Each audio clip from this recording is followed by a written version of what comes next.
Hello, my name is John Dalton. I am the creator of the Atomic Theory, and this is the story of my life.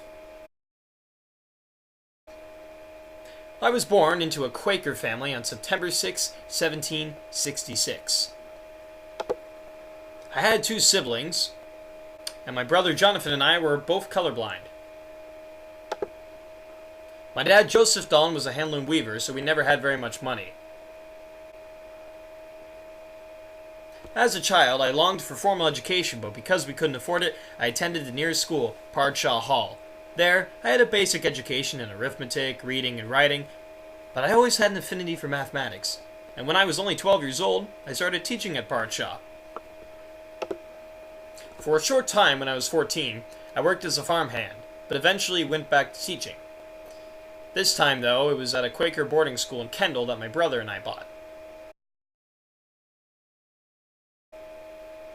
In 1793, I became a math and philosophy tutor at the new college in Manchester. While tutoring, I had access to the laboratory facilities, and for some of my research projects, I pursued meteorology and genetics.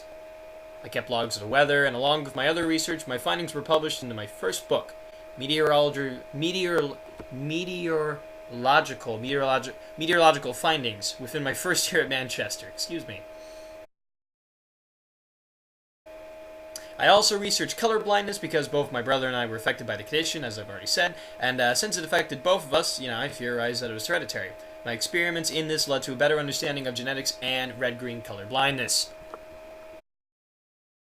My experiments in meteorology led me to a closer examination of gases. I learned that air was not a chemical solvent like most scientists believed. Instead, I found that it was a mechanical system composed of individual particles that used pressure of each gas independently.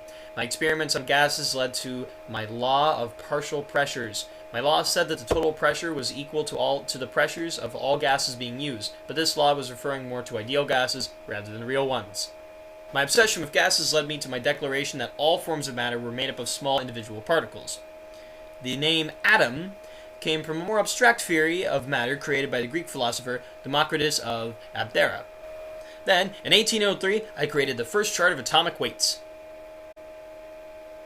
In 1808, I published a book, A New System of Chemical Philosophy.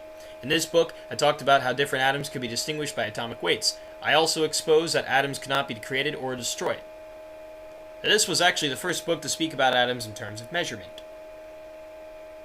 My theory also explained the compositions of compounds, which Amedeo Avogadro will eventually use to differentiate atoms and compound atoms. Also featured in my book is my discovery that atoms only combine in simple ratios and that atoms are not limited to one of these said simple ratios.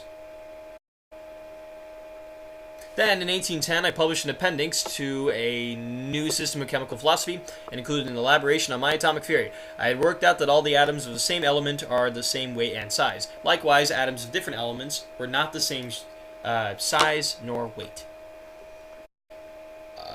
My theory, modern chemistry, it's the guideline. They call me the father of chemistry. Avocado's back, you guys. Avogadro. Sorry. He noticed some flaws in my work.